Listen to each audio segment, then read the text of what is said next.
Okay, hello again and welcome back to the Midgård Blackship in southern Sweden. I know it's been a couple of months now since the last update, but there's been a lot of reasons behind that, both bright and darker. One of the most significant, unfortunately, was a passing of an elder in our closest circle, which has its effect.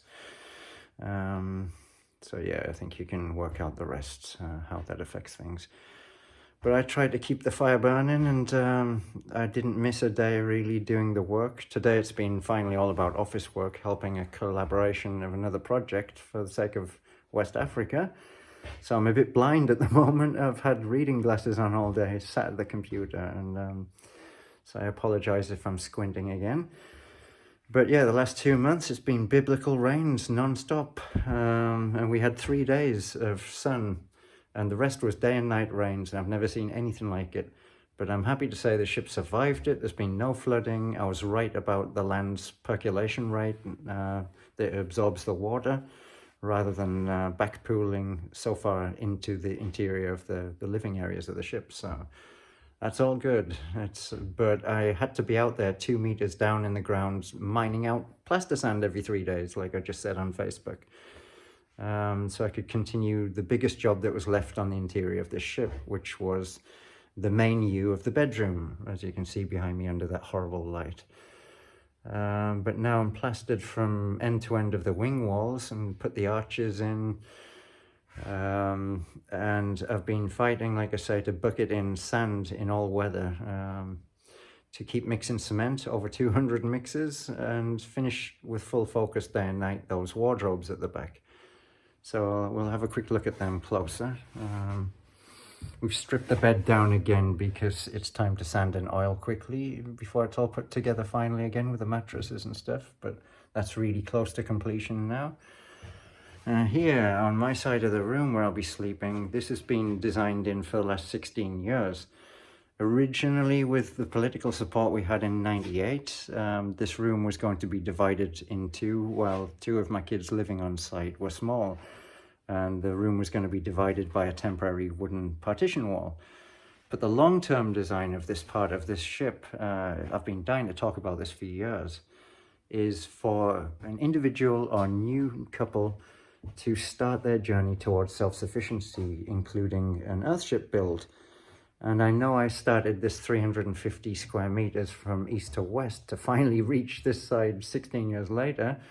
But when I give future consultations on people's projects, especially young couples, then this is the kind of room that I advise. Because the wardrobes at the back, this room will have everything. This side of the ship will have everything needed for a new started family to start at the right end of reaching complete sustainability and regenerative lifestyle, and all the rest of it, food security, shelter, systems, everything. So wardrobe number one, this is where I've started gathering all hand tools and everything necessary to establish, install a 1,000 species food forest to surround the building for complete self-sufficiency before people plan children, to make sure you're ahead of the game, to have your resources built up, the earth around you regenerated to the capacity of supporting the new life that's coming. Not playing catch up throughout the whole relationship, which ruins relations, it ruins relations with the children, causes conflict all down the line. So this, as far as I can understand it, is the right end to start. So yeah, food forest, everything needed to do that work after this room and the bathroom and storeroom have been built on your design. The second one, this will house every hand tool that I have used for the hand building of this ship. And I will have these things on standby for future projects and for our own small builds in the circle around the ship that need to be done. So right now I'm starting to gather all the tools and accessories that are still yet to be built into this ship, but it will end up being just the tools, and the above spaces will be for associated work clothing as well. And then the third and final one, for me in particular, this will be my clothes wardrobe, and it's dimensioned for all the clothes I'm going to need for the rest of my life. I turned 50 in January, So it was my plan that by then, everything I need will be in here. I won't ever have to think about buying clothes again.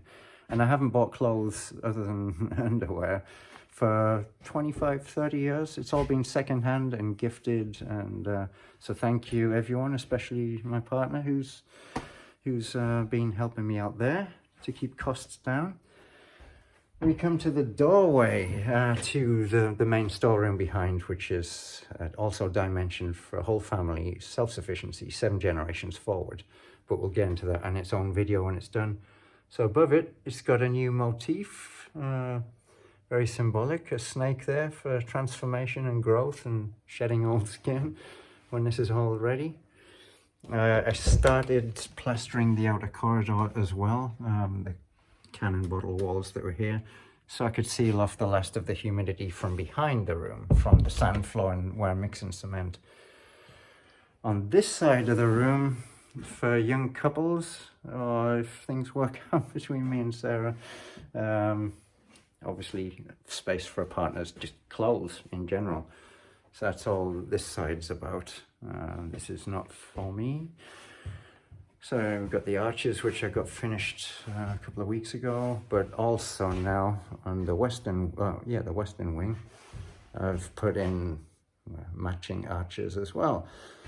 So what we're left with is final plastering and building up of the half wall of the bathroom. Sarah's started doing an amazing bit of pattern work with marble small pieces, mosaic work for the final floor of the bathroom. But she's going through her process, like I said. So yeah, there's no pressure there. There's basically 3 days work or something to finish that with full focus. And then in this corner, then this stump of stonework, this is the base for building up my design desk with foldy up table. So I'm in the perfect peaceful environment to design future homes for people and for projects that come to us, for collaborative efforts and reciprocal economies, for helping support each other's regenerative economies so we all get to the goal, the finish line. What I'll leave till last is the sliding door. I've got to put up guttering to stop the water coming under the tires at the front there, so that's where we've still got some humidity coming in when it's warmer indoors than the nighttime temperature, and that's why the windows cloud up with condensation for now, but we'll deal with that. I'm aware of everything. My next project in here is like 3 days to make the floor section, and then about 3 days to build up the final fireplace, which will complete the floor here and have its own little bench and 24-hour firewood supply to bring in chopped wood. We have all the chimney parts. That's why my clothes wardrobe's full of different rain hats and things, and we've got pipes there behind me and smaller pipes in the wardrobes. We have all the materials for that, like I say, so that's going to be one of the next exciting videos, because that will be coming real soon. We'll see the transformation of this messy little area where I've moved all the planks and stuff that were left. There we still have a kitten. And over there the mother, Liberty. And the only other kitten we have that's just finishing weaning there is the black one, Bagheera. We're actually looking for a home. This is the last one we need to house. Bagheera! Oi, cutie!